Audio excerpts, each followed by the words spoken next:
La Révolution française. On a l'impression de tout connaître, pas vrai? La Bastille, la guillotine, Napoléon. Mais et si l'histoire qu'on nous a racontée n'était en fait qu'une version parmi d'autres? Aujourd'hui, on ne va pas s'intéresser à la Révolution elle-même, mais à la façon dont son histoire a été écrite. Et vous allez voir, ça change absolument tout.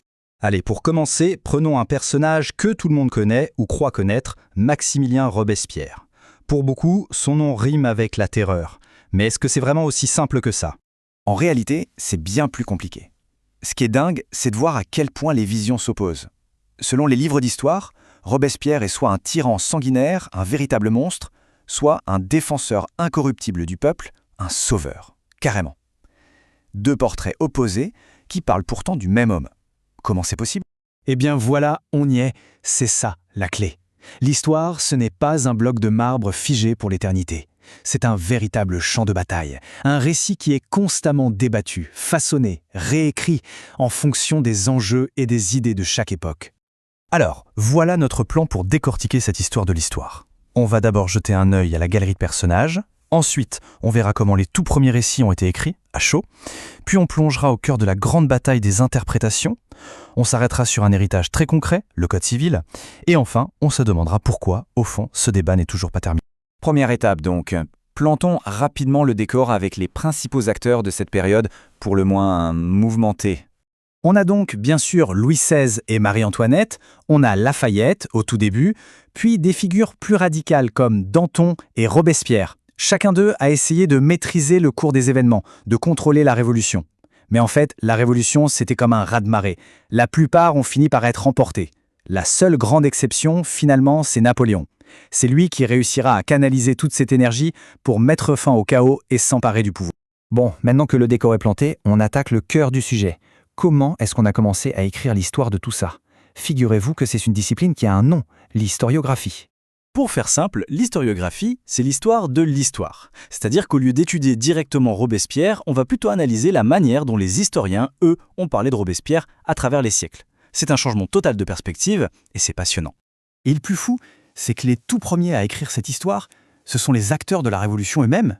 En pleine tourmente, en 1793, Condorcet l'a décrit comme un progrès inévitable. Un peu avant, Saint-Just en fait carrément l'apologie pour se lancer en politique. On le voit bien, leur objectif n'était pas du tout neutre. Écrire l'histoire, c'était déjà un acte politique, c'était un moyen de justifier, de convaincre, de gagner. La bataille pour le récit a commencé en même temps que la Révolution elle-même. Et cette bataille, elle va s'intensifier et durer plus d'un siècle. Elle va tourner autour d'une opposition centrale, une sorte de match, 1789 contre 1793. Cette frise résume bien les grandes étapes de cette guerre intellectuelle. Au début du 19e, on a les libéraux qui défendent 1789, mais condamnent la suite. Puis, vers le milieu du siècle, des historiens comme Michelet ou Louis Blanc vont mettre l'accent sur la dimension sociale. À la fin du siècle, le débat devient universitaire, très officiel. Et enfin, en pleine guerre froide, la Révolution française devient un enjeu idéologique mondial, un miroir des tensions entre le bloc de l'Est et celui de l'Ouest. Ce tableau, il résume tout. Pour les libéraux, comme Adolphe Thiers, la vraie révolution, la bonne, c'est 1789, la liberté, les droits de l'homme. La terreur de 93, c'est juste un accident de parcours, un dérapage. À l'opposé, pour les penseurs socialistes comme Louis Blanc, 1789 n'est qu'une révolution bourgeoise, une première étape. Le vrai cœur du réacteur, la véritable révolution sociale, pour eux, c'est 1793. Et au milieu de tout ça, il y a un géant, Jules Michelet. Lui, il va inventer un concept presque mythique, le peuple. Comme le dit cette citation, pour lui, le peuple est le vrai héros de la Révolution, une force unique et unie. C'est une vision incroyablement romantique, qui va avoir une influence énorme. Mais bien sûr, cette idée d'un peuple unanime masque aussi un peu les énormes divisions et les conflits de classe qui existaient à l'époque. On fait un bond jusqu'au XXe siècle, pendant la guerre froide, et là, la bataille devient carrément féroce. D'un côté, on a l'école marxiste, pour qui 1789 est une révolution de classe. Cette vision va devenir la norme, l'interprétation classique. Et de l'autre, dans les années 60-70, des historiens comme François Furet vont tout réviser. Pour eux, non, la Révolution est avant tout un événement politique, idéologique, et la terreur est bien un dérapage. C'est une attaque en règle contre l'interprétation marxiste. Chaque camp utilise la Révolution française pour valider sa propre vision du monde.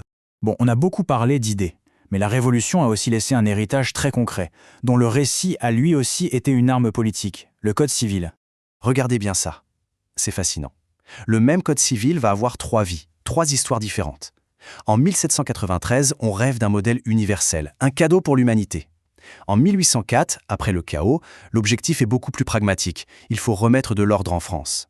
Et en 1807, Napoléon le rebaptise Code Napoléon et s'en sert comme d'un outil de domination pour son empire. On a donc le même texte de loi, mais 3 récits, 3 buts politiques radicalement différents. C'est la preuve que même la loi n'échappe pas à la bataille des histoires. Tout ça nous amène à aujourd'hui, et à une question. Pourquoi, plus de 200 ans plus tard, est-ce qu'on continue de se déchirer sur le sens de ces événements? La réponse est peut-être toute simple. C'est parce que, d'une certaine manière, la Révolution française n'est pas terminée. La lutte pour son héritage, pour son sens, elle continue. Simplement, le champ de bataille a changé. Ce n'est plus la place de la Concorde. Ce sont les livres, les discours, les débats. C'est une guerre de récits. Si ce combat sur les mots et les idées continue, c'est parce que les questions posées par la Révolution sont, au fond, intemporelles. C'est quoi la vraie signification de la liberté, de l'égalité? Quel est le juste rôle de l'État? La violence politique peut-elle être justifiée? Comment on trouve l'équilibre entre l'ordre et la liberté? Toutes ces questions, ce sont encore les nôtres aujourd'hui. Chaque époque, y compris la nôtre, se tourne vers la Révolution pour essayer de trouver des réponses. Finalement, l'histoire de la Révolution, c'est un miroir qui nous rappelle que le passé n'est jamais vraiment mort. Il est sans cesse réinterprété, réécrit. Alors, la vraie question à se poser est peut-être celle-ci. Quelles histoires de notre propre passé sommes-nous en train de réécrire en ce moment même? Et surtout, dans quel but?